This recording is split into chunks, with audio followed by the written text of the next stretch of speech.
चेहरे पर खौफ, आंखों में डर, जुबान पर गुहार। क्या यही है वो अतीक जिससे कांपता था आधा यूपी?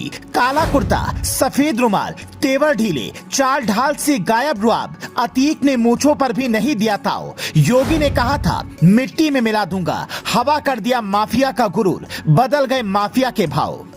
कहते हैं कि समय बड़ा बलवान होता है और भगवान सारे हिसाब मौत के बाद के लिए नहीं रखता, कुछ की सजा दुनिया में ही दे देता है। अतीक को देख लीजिए, एक जमाना था सरकार किसी की भी हो तूती उसकी बोलती थी, मंत्री कोई भी हो काम अतीक का ही होता था। बसपा सपा दोनों ही पूर्ण बहुमत की सरकार आई, लेकिन कोई भी इस माफिया पर हाथ डालने की हिम्मत नहीं जुटा पाया। अब साबरमती से निकलते हुए अतीक की यह तस्वीर देखिए, बदन पर काला कुर्ता और हमेशा की तरह सर पर सफेद रुमाल, लेकिन इस बार मूंछों पर ताव की जगह आंखों में खौफ था।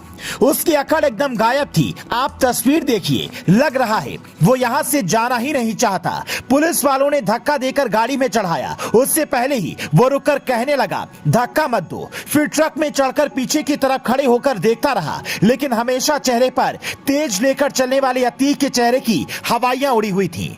ऐसा लग रहा था कि वो कई दिनों से सोया नहीं है। ये तस्वीर जब वो 100 परिवार देखेंगे जिन पर अतीक ने जुल्म ढाए थे, तो योगी को दुआएं देंगे। साबरमती जेल से निकलते ही अतीक के सारे तेवर ढीले नजर आ रहे थे, वरना वो जेल में रहकर भी कभी डरा नहीं, क्योंकि वहीं से अपना काला साम्राज्य चला रहा था। पुलिस वैन में बैठे अतीक से पत्रकारों ने बात करने की कोशिश की तो उसके मुंह से सिर्फ एक ही बात निकल रही थी। वो बार बार कह रहा था ये मेरी हत्या कराना चाहते हैं, मेरी हत्या कराना चाहते हैं।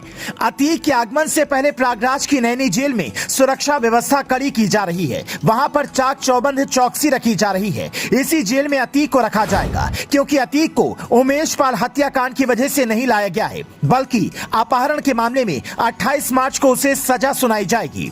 100 से ज्यादा केसों में पहली बार ऐसा होगा जब उसे किसी मामले में सजा मिलेगी। दरअसल 25 जनवरी 2005 को बसपा विधायक राजू पाल की हत्या कर दी गई थी, जिसमें उमेश पाल मुख्य गवाह था। 2007 में जब बसपा की सरकार आई तो उमेश पाल ने पुलिस में शिकायत दर्ज कराई कि अतीक के गुर्गों ने उसका अपहरण किया था और गवाही न देने के लिए उकसाया था। इसी केस में अब उसे सजा होनी है, क्योंकि ये केस अपहरण, साजिश और हत्या से जुड़ा है, तो उसे फांसी तक की सजा भी हो सकती है। अतीक किसी भी हाल में यूपी नहीं आना चाहता था।